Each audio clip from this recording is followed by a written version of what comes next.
Asia Tenggara sedang dirundung dua kekuatan besar dunia, China dan Amerika Serikat mencoba berebut pengaruh di ASEAN. Bahkan mereka berdua sudah terang-terangan meraih simpati negara-negara Asia Tenggara agar untuk berpihakan. Kondisi di Laut China Selatan masih jauh dari kata adem. Saat ini, Beijing telah meningkatkan tekanan pada tetangganya di Asia Tenggara menjelang pembicaraan penting dalam sengketa Laut Cina Selatan.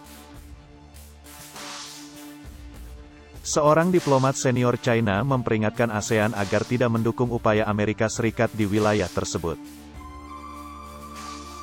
Wakil Menteri Luar Negeri China, Luo Zhaohui untuk urusan Asia, mengatakan negosiasi dengan ASEAN tentang kode etik di jalur air akan dilanjutkan kembali setelah ditunda oleh pandemi virus corona. Pembicaraan dimulai pada tahun 2002, tetapi terhenti karena desakan Beijing agar negara-negara di luar kawasan dikecualikan, yang jelas merujuk pada Amerika Serikat. Negara-negara ASEAN terpecah terkait dukungan negara adidaya yang berseteru di tengah meningkatnya risiko konfrontasi habis-habisan di wilayah tersebut. Berbicara melalui tautan video pada seminar internasional yang diselenggarakan oleh Kementerian Luar Negeri Cina dalam sebuah wadah pemikir yang didukung negaranya, Luo mengatakan, Amerika Serikat adalah biang onar dan akar masalah di Laut Cina Selatan. Namun para pengamat mengatakan, pernyataan keras Beijing terhadap Washington mungkin kontraproduktif karena Beijing mencoba untuk mendapatkan dukungan dari negara tetangganya, baik dalam pembicaraan dan persaingannya dengan AS, karena China tidak menawarkan cara baru untuk mengatasi kekhawatiran mereka.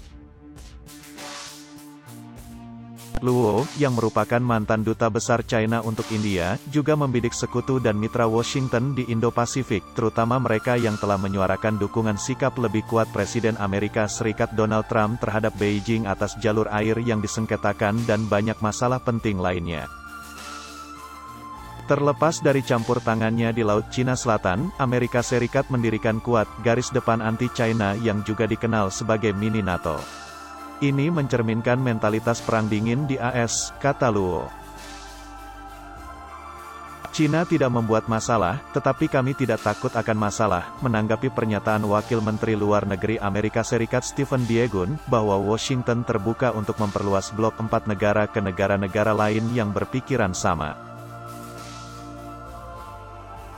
Beijing pernah mengatakan dalam sebuah konsultasi dengan para pemimpin Asia Tenggara bahwa mereka akan melanjutkan negosiasi mengenai kode etik Laut Cina Selatan yang sudah tertunda sejak tahun 2002. Kode etik ini akan membantu kapal menghindari kecelakaan dan menyelesaikan kecelakaan di Laut Cina Selatan yang luas dan ramai. China dan mitra perundingannya yang beranggotakan 10 negara anggota ASEAN, sejauh ini menolak untuk membahas topik tersebut pada tahun ini karena tengah bergulat dengan wabah COVID-19. Sebelumnya, kondisi di wilayah Laut Cina Selatan sempat memanas. Di paruh pertama tahun ini, Cina tercatat sudah menerbangkan pesawat militer setidaknya 8 kali di sudut laut dekat Taiwan dan mengirim kapal survei ke saluran-saluran air yang diklaim oleh Malaysia dan Vietnam. Bahkan pada pekan lalu, negara itu mengadakan latihan militer Laut Cina Selatan dengan fokus nyata pada serangan amfibi.